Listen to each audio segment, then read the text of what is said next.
Au tout début, c'est bien connu. Il y a la semence déposée par l'homme dans le ventre de la femme. Des spermatozoïdes par millions, un flot, un torrent de spermatozoïdes. Tous vont mourir, tous, sauf un. Pour eux, les messagers de la vie, c'est le début d'une véritable course au trésor, d'un sprint éperdu de plusieurs heures vers un rendez-vous galant, avec au bout, peut-être, la récompense du haut vainqueur et une fabuleuse promesse de vie. La rencontre avec un ovule. Agitant leurs flagelles, les spermatozoïdes progressent des heures durant, millimètre par millimètre, obstacle après obstacle. Le vagin et son acidité meurtrière, le passage encombré du col de l'utérus, l'utérus lui-même. Un véritable parcours du combattant. Les plus fragiles, les mal formés et les traînards capitulent. D'autres restent piégés ou s'égarent en chemin. Là se présentent deux tunnels différents, deux voies possibles. Seulement voilà, une seule de ces voies mène vers l'ovule. Dans cette course effrénée à la vie, il n'y a pas que l'énergie qui compte.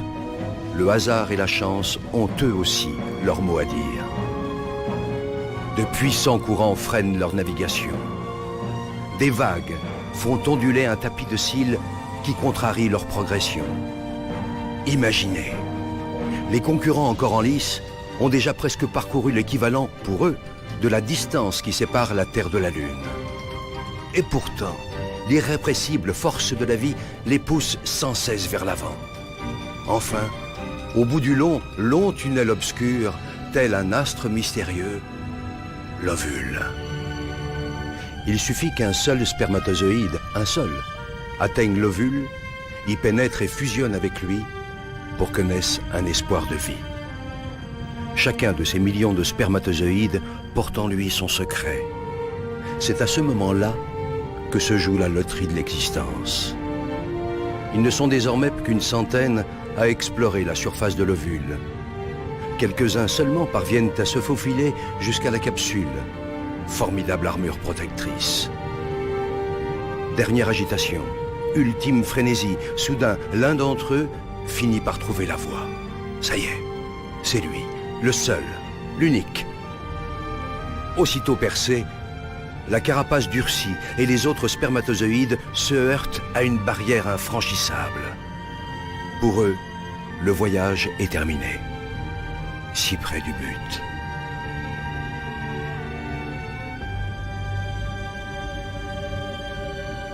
Pour le vainqueur, le périple continue.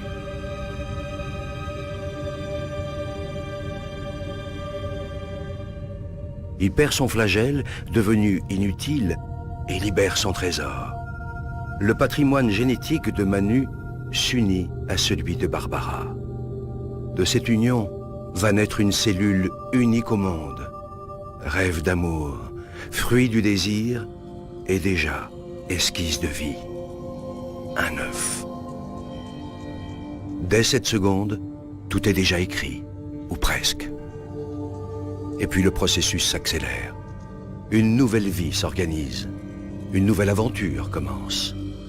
L'œuf, instantanément, se divise en 2, puis 4, 8, 16, 32 cellules identiques. Il entame en même temps un lent et long voyage.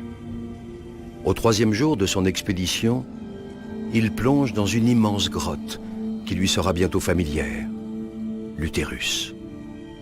Au 6e jour, l'œuf sort de sa coque et se pose délicatement sur la paroi de ce très accueillant refuge. Il se construit un nid où, sauf imprévu, il a élu domicile pour 9 mois.